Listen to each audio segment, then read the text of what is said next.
Senador Isalci Lucas, do PSDB aqui do Distrito Federal, seja bem-vindo à nossa sala do Spaces. Muito obrigado por ter aceitado o convite, viu? Obrigado, eu que agradeço, é uma honra participar aí do debate, viu? Obrigado pelo convite. Senador, a gente chegou a abrir um pouquinho mais cedo a sala, mas por conta da sua... O senhor acabou presidindo a sessão no Senado, né?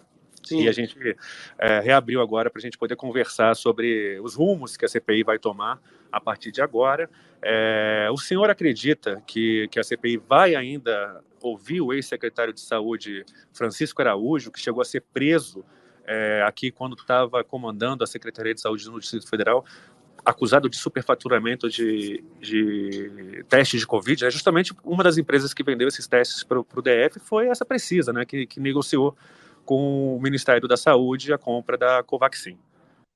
Exatamente, Caio. Eu conversei por diversas vezes já com o presidente Omar Aziz, com o vice-presidente Randolph, com o próprio relator Renan, e todos me garantiram que ouviria, sim, o Francisco, tendo em vista que o modus operandi do Ministério da Saúde é o mesmo aqui do Distrito Federal. Então, estava previsto para terça-feira. Quando eu saí da sala, houve, então, uma antecipação do office boy, que vai ser ouvido amanhã, da empresa de transporte e armazenamento, e jogou o Francisco para quinta-feira. Eu não tenho nenhuma dúvida de que a necessidade é imensa, né? Porque existem muitos documentos na CPI, seja do falso negativo, seja de outras denúncias, né, que deixa claro, né, que a Precisa, né, e várias outras empresas, nessa operação que teve agora recentemente, com 67 busca e apreensão, comprova, realmente vai buscar elementos para comprovar que existe também superfaturamento, direcionamentos, escolha de empresas, também nessa operação do IGES, não é, que contratava também exatamente a mesma coisa. Então, o esquema, não é, primeiro, a questão da Precisa, a gente precisa primeiro deixar claro para todos que foi colocado fora do prazo da licitação. O próprio Francisco tomou a iniciativa, foi ele que fez isso. Existem diálogos no sentido para ele segurar, para que os subsecretários segurassem a publicação do resultado, para que pudesse, então, viabilizar a Precisa. Naquela mesma semana, houve por parte do SESC um pregão eletrônico desse mesmo produto, que foi colocado a R$ 18, e a Precisa foi R$ 139,90. O primeiro colocado foi R$ 74 e o SESC comprou por 18. E o mais grave, na hora de entregar o produto, entregaram um outro produto que no mundo todo, seja na Índia, seja na China, na Argentina, Dinamarca, já estavam recolhendo esses testes pela sua ineficácia. Então, eles aproveitaram, provavelmente compraram, né, de graça isso, para entregar para o GDF, apesar que o edital previa um outro teste, né? O nome falso negativo é exatamente porque esse teste ele era ineficaz.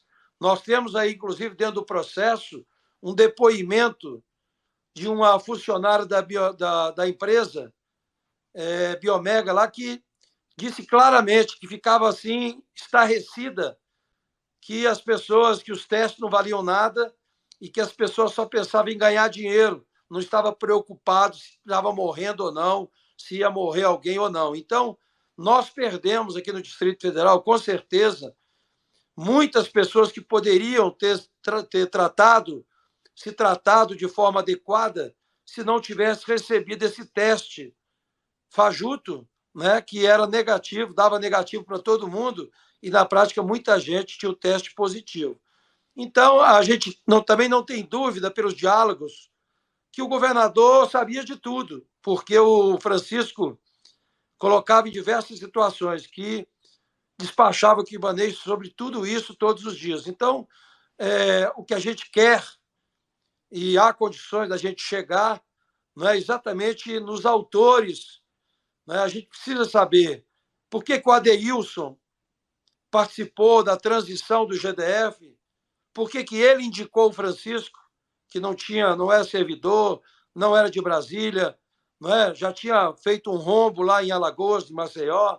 O Adeilson foi secretário executivo do Ministério da Saúde, na gestão do Ricardo Barros, na gestão do OC, e ele é quem indicou não só, né, o Francisco, mas o Francisco também tinha outros operadores, como, por exemplo, não o Kennedy, que era um grande operador, está muito claro nisso, não é, que fazia as operações do Francisco, indicou, inclusive, 2 secretários, aqui um subsecretário da Saúde e o secretário das PPPs.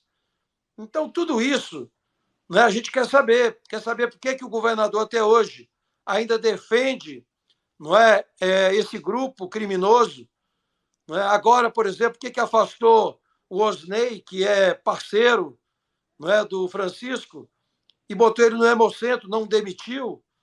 Não é? Então, tem muita coisa que nós queremos saber. E vamos saber, com certeza. E vamos brigar para que ele venha. A gente não vai admitir que Renan, nem outros senadores, impeça o comparecimento deles, porque, a não ser que eles estão com medo de alguma coisa, de chegar em alguma coisa que eu acho que vai chegar.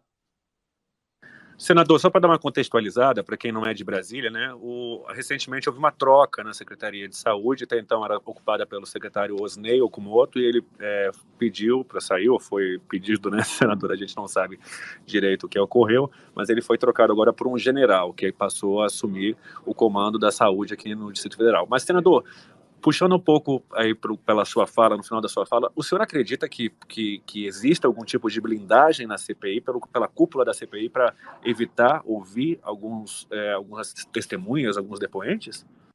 Eu acredito que não querem ouvir todos. O objetivo deles e a justificativa para a vinda do Francisco é a relação direta com a Precisa. Apesar que existem muitas outras empresas, muitos outros escândalos, corrupção, desvio de recursos, que não é Precisa, mas o foco da CPI é a Precisa. Portanto, essa é a linha. Né? Agora, óbvio que nós vamos também sinalizar outros desvios, mas o foco hoje da CPI é governo federal e a Precisa. Apesar que nós aprovamos o chamamento de 9 governadores, mas foram ao Supremo e conseguiram, do Supremo, uma autorização para não comparecer aqui na CPI. Acho que perderam a grande oportunidade, que quem não deve não teme. Eu acho que o governador aqui do DF e outros perderam a oportunidade de vir aqui esclarecer tudo isso. Mas nós temos também, fruto de um requerimento que eu fiz na comissão do Covid, uma auditoria do Tribunal de Contas da União, que já foi executado.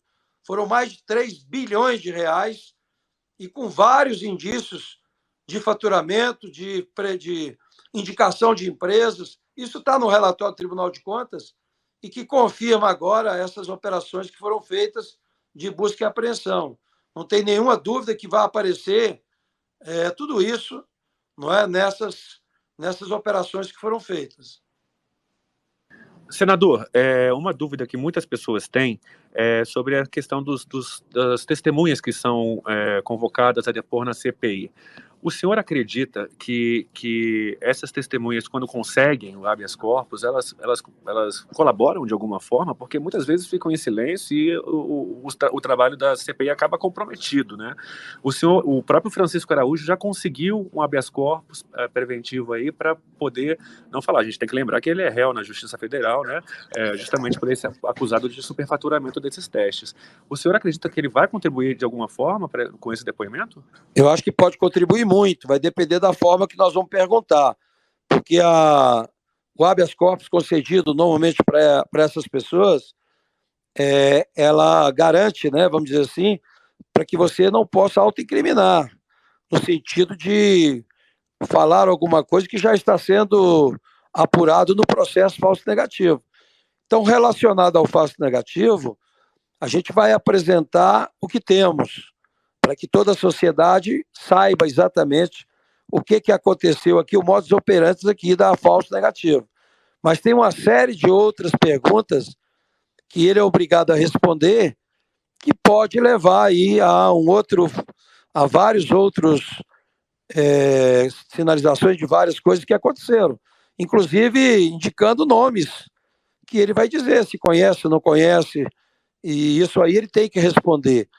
Mas talvez a gente tenha que quebrar algumas coisas, algum sigilo dele, né? E talvez ele possa, a partir de quinta-feira, né, ser tratado não como testemunha, mas também como investigado, porque tem muitas coisas além do falso negativo para que a gente possa perguntar para ele poder esclarecer, né? Ô, senador, uma das dúvidas que são muito frequentes para quem acompanha, né, esse novo Big Brother, que é a CPI da Covid, é sobre a questão dessa sinalização de um possível relatório paralelo, né, ao que vai ser apresentado pelo senador Renan Calheiros, que é o relator oficial da CPI. O senhor confirma, vai realmente haver esse relatório paralelo por parte dos senadores governistas? Olha, o que eu posso dizer é que todas as CPIs que participei de várias, como deputado, participei da Petrobras, do CARF, da Lei Rouanet, né? Então eu participei de várias, sou presidente hoje aqui, relator da CPI da Chapecoense. Em todas elas, mesmo não sendo o relator, eu apresentei um voto em separado. Então é muito comum, e deverá aparecer sim, pelo menos eu não sou membro da CPI, mas se fosse, com certeza apresentaria um outro relatório, outro voto. Então eu acredito que sim, que deverá, lógico que isso é votado, não é? Mas mesmo sendo votado, você pode deixar consignado, registrado e fazendo parte dos documentos da CPI. Então é possível sim que haja outros relatórios, outros votos destacados relacionados à CPI. Então é comum, é muito comum isso. Mesmo não sendo integrante oficial da comissão, senador, o senhor participa ativamente ali dos debates, dos depoimentos, fica até o fim para ter o poder da fala ali. Na sua avaliação, a CPI já está na reta final para a conclusão desse relatório, senador? Para os seus objetivos que foram aprovados no plenário, eu acho que não está nem na metade, né? Porque na prática houve uma junção de requerimentos. Havia dois requerimentos, um requerimento voltado para o governo federal, vacinas e etc., e teve um requerimento do Girão também, que foi aprovado, né, voltado para os governos estaduais, municipais. Então, quando foi, o Supremo determinou a abertura, o presidente apensou, não é? As duas propostas foram consolidadas. Só que o foco aqui, que a gente percebe, é que a cúpula aqui, né, da CPI, eles estão com um foco maior, ou praticamente todo o foco.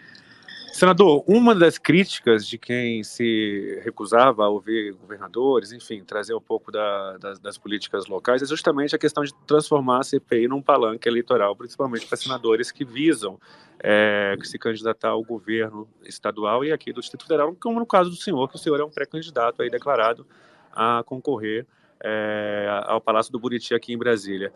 Não existe esse risco, senador, se realmente ampliasse esse debate de como o próprio Omar fez com o Amazonas, enfim? Não, o que precisa não é um direito nosso, é uma obrigação nossa, né? A responsabilidade do parlamentar é legislar e fiscalizar. Então, como houve um assalto, né, de forma criminosa no DF, escancarada, não é? Cabe a nós, representantes do DF, cobrar isso e fiscalizar isso. Agora, óbvio que deveriam partir primeiro da Câmara Legislativa. Por que ela veio para a CPI? Porque exatamente o argumento da defesa dessa organização criminosa foi exatamente que o recurso não era do Estado, era recurso da União. Então não caberia o Ministério Público do Distrito Federal, não teria competência para abrir aí para fiscalizar. E por isso é que nós então colocamos aqui na CPI, porque é matéria federal, né? Basta ver também o Tribunal de Contas que nós aprovamos o requerimento de fiscalização, o que aconteceu. Agora, essa questão de política, não é, caberia o governador vir aqui simplesmente dizer, olha, não houve nada, está tudo aqui, ó, e mostrar os comprovantes, dizer que não houve desvio, né? Então, acho que essa questão política não tem. Se não tivesse elementos, eu até concordo, né? Se não tivesse prova nenhuma, indício nenhum e comprovação nenhuma, realmente não teria sentido, né, a gente abrir uma CPI ou ter um foco na CPI nos governos que não tem indício nenhum. Mas é o contrário. A corrupção maior está exatamente nos estados e municípios, principalmente nos estados, principalmente no Distrito Federal. Porque no Distrito Federal, quem comanda a saúde do Distrito Federal são exatamente os mesmos que comandam a saúde no Ministério da Saúde há anos. Então, eles vêm trabalhando isso há muito tempo, né? Então, hoje, tudo que acontece no Ministério da Saúde é replicado, ou vice-versa, no Distrito Federal. Senador, até o senador Randolph, que é o vice-presidente da comissão, ele apresentou um PowerPoint ali durante uma das últimas reuniões da CPI, justamente fazendo esse caminho, né, que a relação do deputado federal Ricardo Barros, que foi ministro da Saúde, com o Gilberto Ock, que era o presidente do IGES, aqui, que é um instituto, para quem não sabe, é um instituto terceirizado para gerenciar algumas unidades de saúde públicas aqui do DF, e que inclusive pediu demissão hoje também, e dando a entender que realmente existe essa teia de negócios entre o Partido Progressistas, né, que é do presidente da Câmara, Arthur Lira, com essa rede aí dentro das saúdes, né, do Ministério da Saúde e das representações da saúde nos estados e no Distrito Federal. O senhor acredita, isso está claro para os integrantes da CPI, senador? O que eu posso, e vou mostrar isso na documentação que vou apresentar na quinta-feira, é a participação ativa do Adeilson, que participou da transição do GDF, não é? Que hoje é diretor de um hospital em Alagoas e que estava sendo cotado para ser o secretário, mas na impossibilidade, pelas denúncias, pelos processos que ele responde, ele indicou o Francisco, que também estava respondendo em Alagoas, né, sobre desvio de recursos, mas de qualquer forma, ele indicou. E tem várias atitudes que foram feitas que comprovam que ele comandava de fato.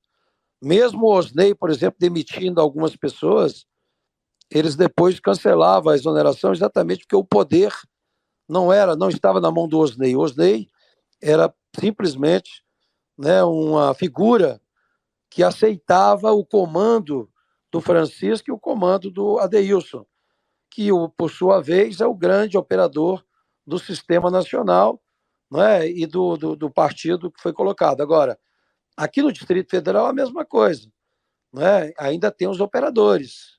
Queremos saber, o Kennedy, né? Temos que conversar com as empresas. As empresas, né, tiveram que conversar com o Francisco, que, por sua vez, encaminhava para o Kennedy, que, por sua vez, mandava para os escritórios de advocacia. Né? Então, esse modus operandi aí é exatamente o que a gente percebeu claramente. E basta ver, nós estamos chegando, já ultrapassamos 10 mil mortos.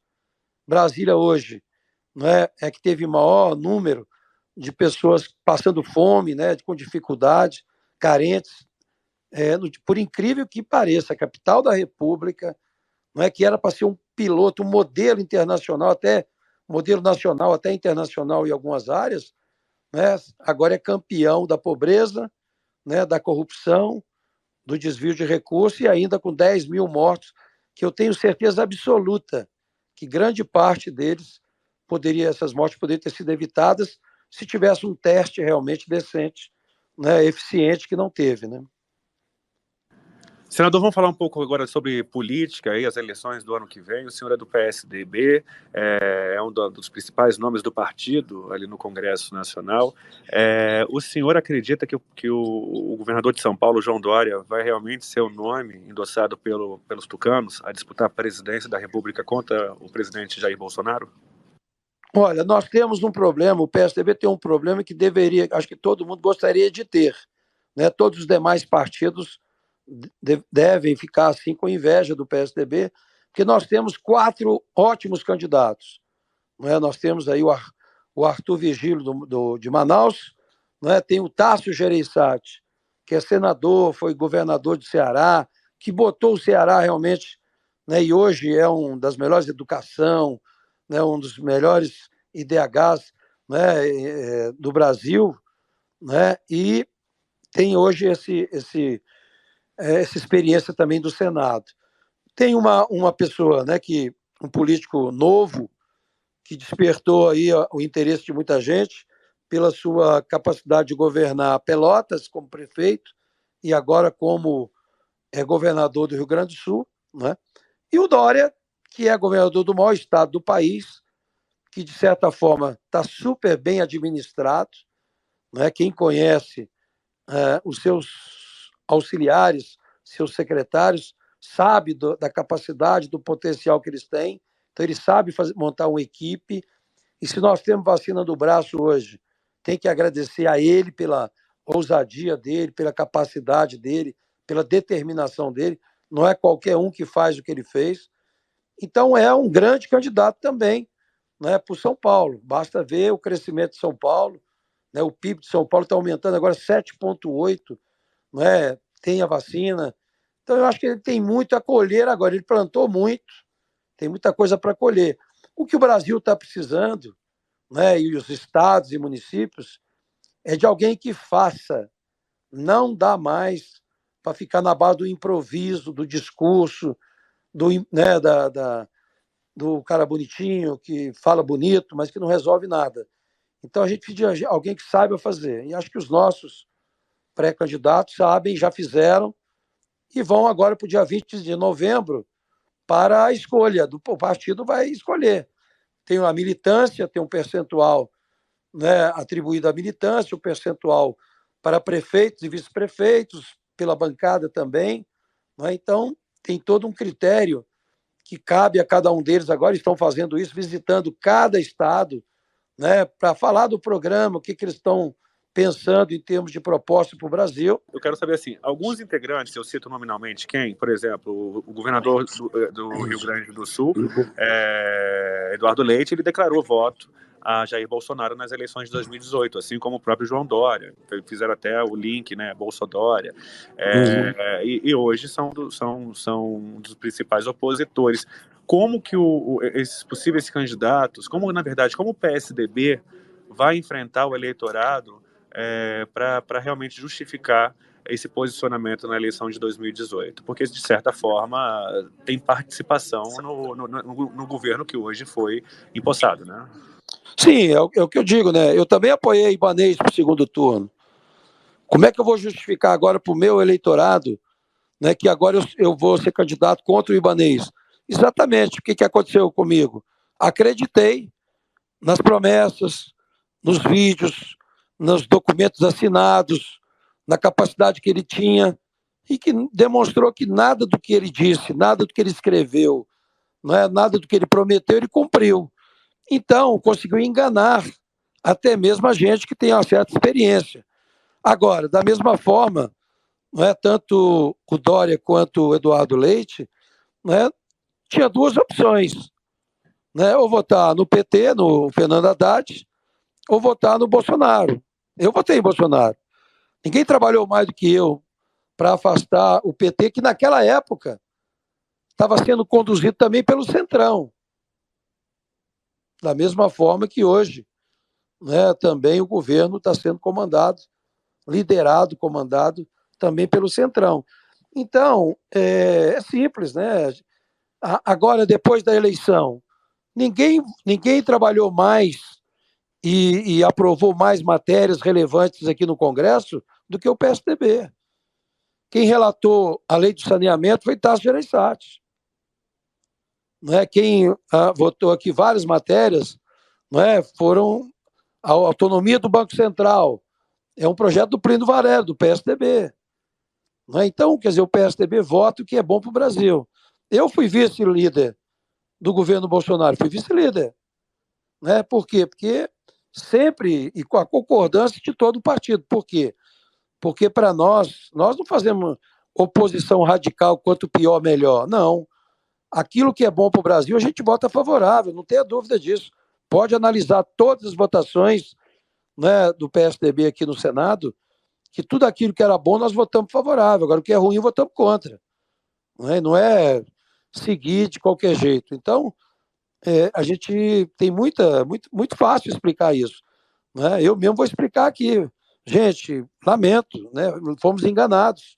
Né? Não sabia que tinha uma organização criminosa aqui, não é, em Brasília, que as pessoas entraram para governar na base do improviso, colocando Brasília como balcão de negócio. Agora estou vendo aí hoje, acho que foi o Metrópolis que colocou, não é há pouco que eu vi, o governador lançando uma loja de venda de artigos esportivos do Flamengo. Pelo amor de Deus. Será que o cara não tem pelo menos bom senso de que tudo que ele está fazendo para o Flamengo aqui do BRB, agora botar uma empresa dele, dos filhos dele, como sócio, é não ter noção, não é, do que é dinheiro público e que é serviço público. Né? As pessoas precisam entender que o governo existe para aqueles que mais precisam. Eu tenho andado agora nas cidades, fiz mais de 1.000 reuniões virtuais, mas agora estou fazendo presencial. Eu nunca vi na minha vida, nesse período todo, aqui desde 70, eu nunca vi tanto abandono da população. As pessoas não conseguem consulta, não conseguem nada, cirurgia, as pessoas estão morrendo. Eu vi pessoas no Hospital de Taguatinga, no Hospital do Paranoá, internadas há mais de 100 dias, internado, por causa de um parafuso que custa R$3. Né? As pessoas de oncologia, de câncer, não estão sendo atendidas. Né? E as pessoas não aguentam esperar uma semana, um mês, as pessoas morrem. Então você não tem mais cirurgia do coração, você não tem mais oncologia, só tem Covid. Por quê? Porque Covid dá dinheiro. Covid é o que dá grana, e basta ver os depoimentos, as falas das pessoas, e isso vai tornar público daqui a pouco, né, qual o diálogo que existia, né, esse depoimento dessa funcionária da Biomed, que nós vamos fiscalizar também, Biomega, que fala assim, olha, gente, que não é possível, nunca imaginei que pudesse acontecer o que está acontecendo. As pessoas sendo tratadas, cada dia um teste diferente, as pessoas estão indo embora, ninguém está preocupado se morreu, se não morreu, se vai morrer, só querem ganhar dinheiro. Aí vem o cara e o Emanuel e confirma, ganharam muito dinheiro. Então, lamentavelmente, é o que a gente tem visto aí, né, no dia a dia das pessoas que estão muito largadas, abandonadas.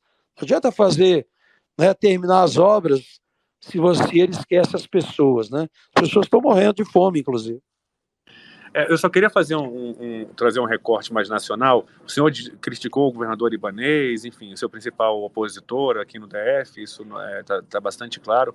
Eu digo o PSDB com Bolsonaro. O senhor acha também que o PSDB foi enganado pelo presidente Bolsonaro, já que o senhor fez esse comparativo aqui, mas o senhor falou especificamente sobre o Ibanez. O PSDB foi enganado pelo presidente Bolsonaro?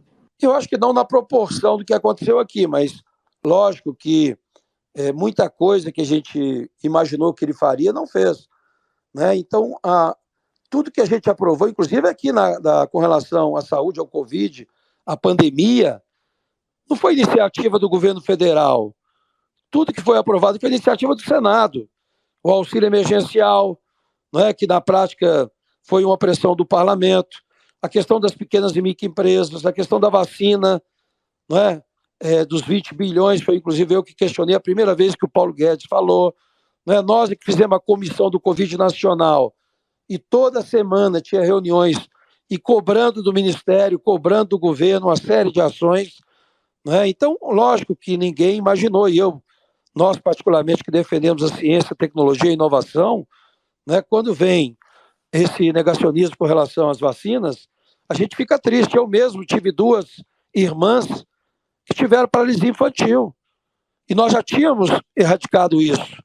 Agora, com esses discursos, né, você pega Santa Catarina, hoje 60% da população de Santa Catarina não vacinou a pólio, que é só uma gotinha. Não é?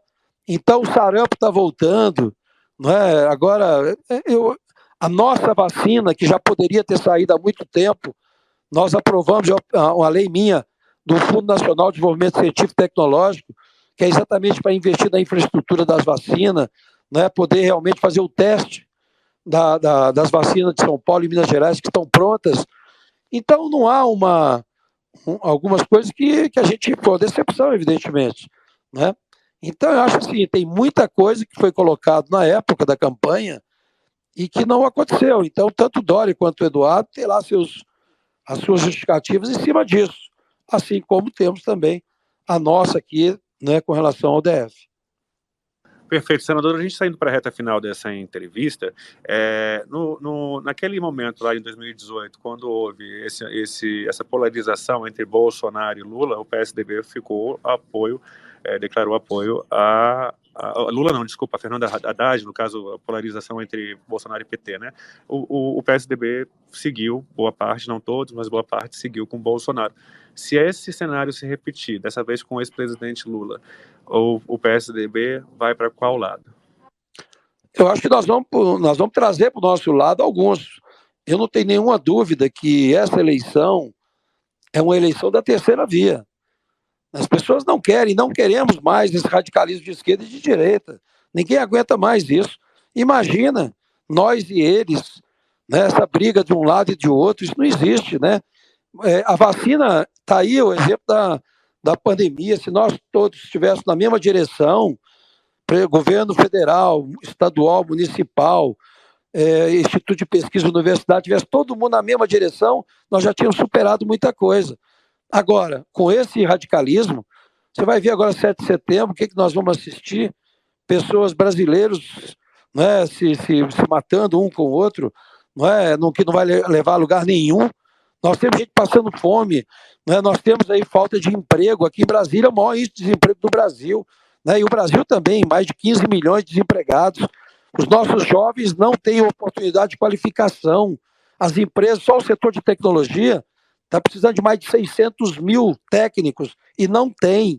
Então, em vez de ficar essa briga, essa picuinha, primeiro que eu não acho que nenhum dos dois está com essa bola toda que está aí nas pesquisas. Não acredito. Né? Mas eu acredito que sim, que alguém deles deve acompanhar o PSDB, porque eu acho que o PSDB vai ganhar essa eleição em 2022 pelo simples fato de ter proposta e projeto. Né? Se tem alguma coisa que está sendo feito hoje, a gente deve muito exatamente ao PSDB. E quero dizer, né, quero reforçar aqui, né, que a declaração que foi feita recentemente do Fernando Henrique com relação a Lula foi uma declaração dele pessoal. Não há por parte do PSDB nenhuma hipótese de caminhar dessa forma. Né? Então, eu acho assim, não há mais espaço para radicalismo de direita e de esquerda. Eu acho que a população, hoje, a maioria, não tem nenhuma dúvida, que quer uma coisa diferente. Né? E de preferência que a gente possa resgatar alguém como o JK, que tinha um projeto de nação, que tinha metas, né? Apresentou e cumpriu. Né? Então, eu vejo que o caminho agora é a terceira via. Senador, muito obrigado pela sua participação. Quero agradecer sempre o senhor estar disposto a nos receber, a trocar com a gente, e quero deixar também o espaço sempre aberto aqui para o senhor trazer novidades desses bastidores da política aqui do Congresso Nacional em Brasília, senador. Eu que agradeço, viu, Caio, a você. Quero aproveitar, né, mandar um abraço aí para todos. Metrópolis tem se destacado muito na mídia nacional, né? Um órgão de imprensa nacional e até internacional. Mandar um abraço para a Lília, que fez um belo trabalho aí, liderando todo esse processo, né? E conte comigo, viu? Parabéns pelo trabalho de vocês e estou à disposição. Obrigado, senador. Essa foi a nossa sala do Space, do Metrópolis, no Twitter. Só para lembrar, a gente está aqui toda sexta-feira, hoje por uma excepcionalidade. A gente abriu nessa segunda-feira para falar um pouquinho sobre o bastidor de CPI, os rumos da política do país. Mais uma vez agradeço ao senador e agradeço a audiência de todos vocês que permaneceram com a gente nesses quase 45 minutinhos de conversa. Valeu demais, até a próxima, a gente se vê logo. Assim espero. Até mais, tchau, tchau.